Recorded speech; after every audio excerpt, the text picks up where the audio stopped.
Hi everyone.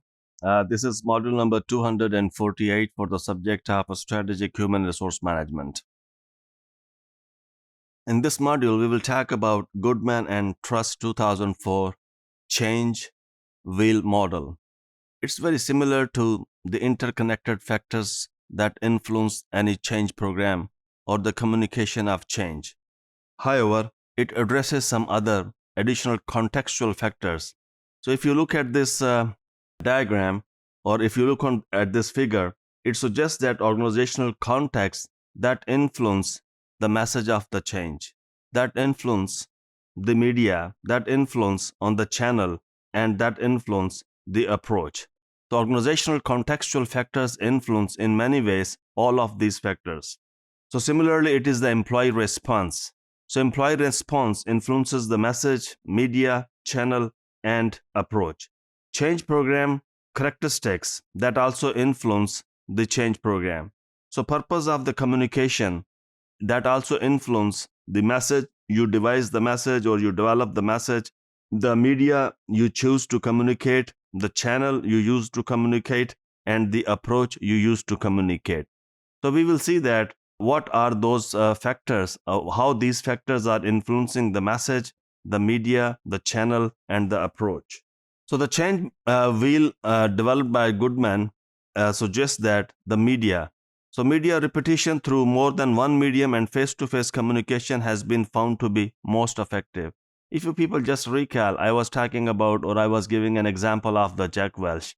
However, the other research and other practitioners have also suggested that face-to-face communication, and repetition through different medium that can strengthen the change program, that can enhance or that can foster the speed of the change program, that can influence employees' perceptions about the change program, and that can enhance the readiness for change. At the same time, that can influence employees' acceptance of the change. That shows organizations' seriousness of change when through the different channels, different media, they keep on repeating the messages.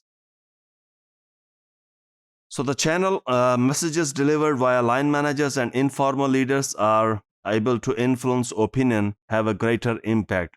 For example, in organization, sometimes some people hold the power in the hierarchy or in the organization system or in the organization structure.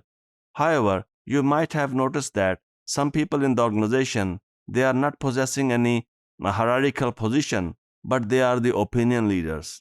They are the one who have influence on employees' perceptions.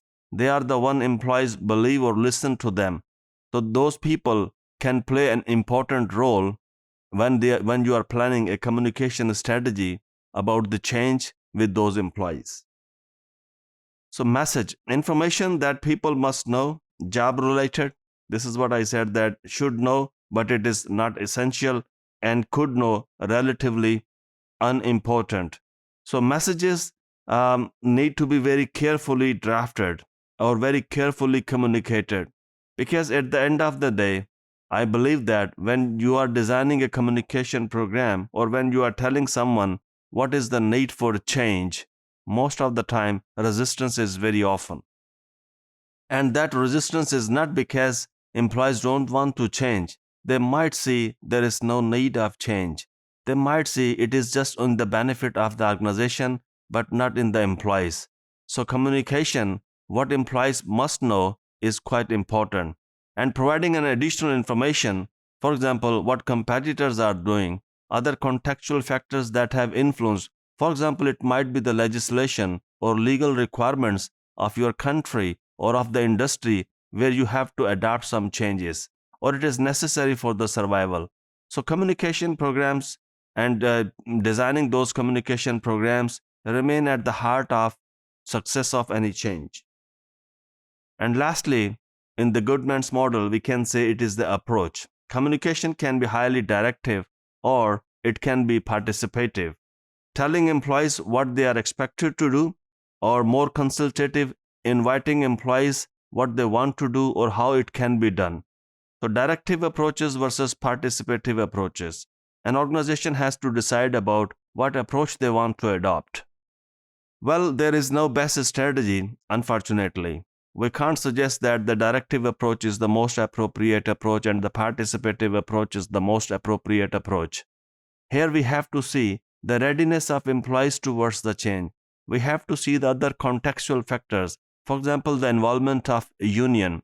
We also have to see the technological factors and the readiness for change in the organization. We also have to see that how much influential is the top management or the leadership. So all these contextual factors will determine whether the directive approach is important or the consultative approach is important. Thanks.